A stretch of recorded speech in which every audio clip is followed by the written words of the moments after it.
example, think about the apostate-driven lies and dishonesties that Jehovah's organization is permissive toward pedophiles. Other disturbing information about child abuse within the Jehovah's Witnesses. Church representatives revealed that more than 1,000 members have been identified as child sexual abusers since 1950. The Commission learned that of those hundreds of cases, none was reported to police. An elder testified that its church practiced not to report sexual abuse, but rather to adopt a scriptural response to allegations. Emma Hannigan with Australia's SBS has been following the hearing. She joins us now live from Sydney. So, Emma, this is a wide-ranging royal commission. It started with allegations of child sexual abuse, into the Catholic Church, and now it's investigating the JWs, Jehovah's Witnesses. The evidence so far has been particularly damning. It certainly has, Joan. I mean, the Royal Commission heard that, as you said, 1950, 1,006 alleged abusers have been identified to the Jehovah's Witnesses.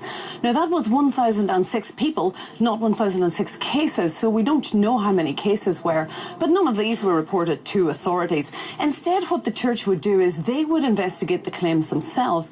This often involved bringing the abuser and their victims together to discuss their claims of abuse.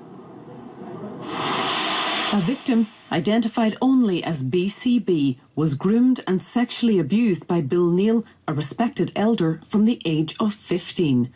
When the abuse finally emerged, she was summoned to a meeting of elder men that included her abuser. Bill Neal, who's now dead, admitted the abuse. I found the experience of reporting my abuse to a room full of men, including the man who had abused me, very distressing. She was also asked not to discuss the abuse with anyone else out of respect for her abuser and his family. Thinking back, I now see that I was being asked to respect the man who had done those things to me, but nobody was offering me any respect or proper support. The Royal Commission heard that of the 1,006 alleged abusers identified to the Jehovah's Witnesses since 1950, not one single person had been reported to police. This evidence was borne out by the testimony of one of the church elders, who himself had investigated a case of abuse. And what about telling other authorities? Are you aware of your obligations if someone tells you of a serious allegation of sexual assault? Well, we don't report it to the police. I think we encourage them to do that, but we give them the assistance to do that if they need that.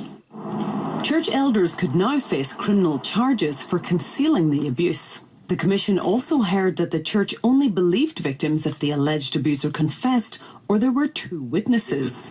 The requirement that there be two or more witnesses has prevented at least 125 allegations of child sexual abuse from proceeding to a judicial committee. The hearing into the Jehovah's Witnesses is expected to continue for 2 weeks. The Commission heard from another elder today who also investigated BCB's case. It was told that when he was informed the woman was considering bringing her story to the Royal Commission, he asked what that would accomplish other than dragging Jehovah's name through the mud. Now, he has admitted that this wasn't perhaps the most sympathetic approach to take. But also today, the Commission has been dealing with the actual response by church elders when young women allege that they were sexually abused by members of the church. Well, church elder today, Joe Bellows, said that the church recommends a biblical response to the trauma caused by sexual abuse. The Commission heard from two abuse survivors who felt so unsupported by the church that they had both attempted suicide.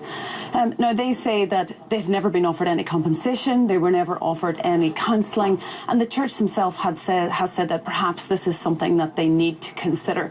But they certainly aren't jumping to commit to anything at the moment.